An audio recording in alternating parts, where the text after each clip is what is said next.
नमस्ते आप सभी को। सनातन मिहिर चैनल पर आप सबका स्वागत है। आज जैसा कि आप सबको विदित हो गया होगा, भारत और अमेरिका के बीच ट्रेड डील फाइनल हो गई है। आज अमेरिकी राष्ट्रपति डोनाल्ड ट्रंप ने घोषणा कर दी है कि भारत और अमेरिका के बीच ट्रेड डील हो गया है। हमने 25% जो टैरिफ था भारत के वस्तुओं पे, उस पर हमने 18% कर दिया है।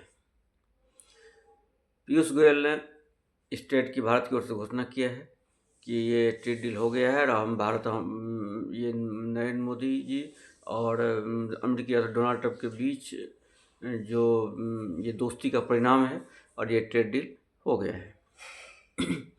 कई महीनों से डोनाल्ड ट्रंप टैरिफ खेल रहे थे, पहले 25%, फिर 50%, और भारत को दबाव में लाने के लिए महीनों से कोशिश कर रहे थे। और किसी चाहते थे कि भारत उनके इशारों पर ना चले, लेकिन ऐसा कुछ नहीं हुआ। उनके किसी बात पर नरेंद्र मोदी ने कोई जवाब नहीं दिया और इसलिए अंदर खाने ये डील चल रही थी। भारत ने न तो रूस से तेल खरीदना बंद किया, न भारत ने अमेरिका के हिसाब से चलना शुरू किया, न उसने वेनेजुएला से तेल खरीदना शुरू किया, और ईरान से भी उसने उस तरह संबंध विच्छेद नहीं किया जैसे अमेरिका चाहता था। लेकिन अमेरिका का धैर्य तब टूट गया जब भारत ने यूरोपीय यूनियन से ट्रेड डील फाइनल कर लिया, जिससे मदर ऑफ ऑल डील्स कहा गया। तब अमेरिका को लगा कि यूरोपीय यूनियन हमारे साथ नहीं चल रहा है। डोनाल्ड ट्रंप चाहते थे यूरोपीय यूनियन भी भारत पर 50% टैरिफ लगाए और भारत को दबाव में लाने की कोशिश करे, लेकिन ऐसा कुछ नहीं हुआ। तब अमेरिका ने थक हार कर सोचा होगा कि भारत से डील करने में भलाई है। अब नए ट्रेड डील में 18% टैरिफ के साथ ही भारत का डील फाइनल हो गया। इससे कांग्रेस में को मेल्टडाउन हो गया। कहाँ राहुल गांधी बोल रहे थे नरेंद्र हर चीज़ में सरेंडर कर रहे हैं, लेकिन यह डील से कांग्रेस को झटका लग गया। उसको उम्मीद नहीं थी कि अमेरिका के साथ डील फाइनल हो जाएगा। तो अब वो बोलने लगे हैं कि किसानों के हितों को अनदेखी की गई है, टैरिफ बहुत ज़्यादा है। टैरिफ भी बहुत ज़्यादा नहीं है, 18% टैरिफ लगाया है, लेकिन पाकिस्तान में 19% है, बांग्लादेश में 20% है, वियतनाम में 24% है, और इंडोनेशिया में भी भारत से ज़्यादा ही है।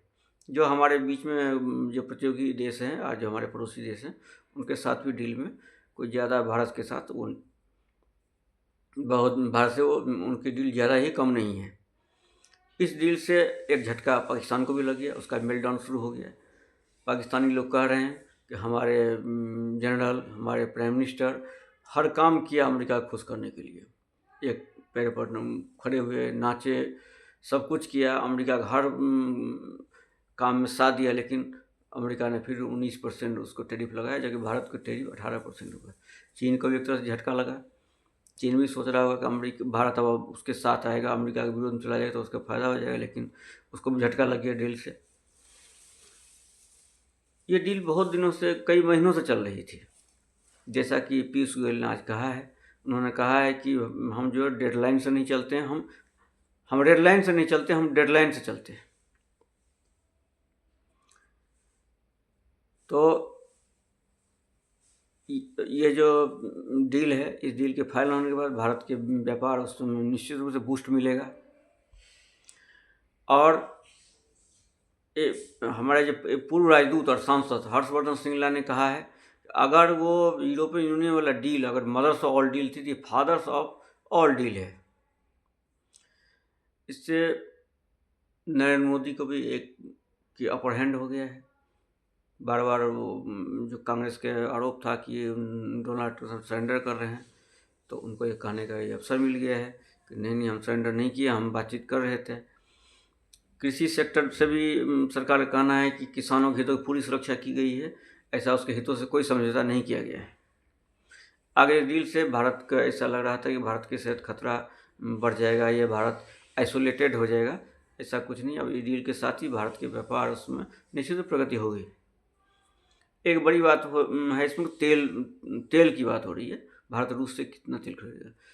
मुझे नहीं लगता है कि भारत रूस से तेल कम खरीदेगा। जहां भारत का फ़ायदा होगा वहीं तेल खरीदेगा।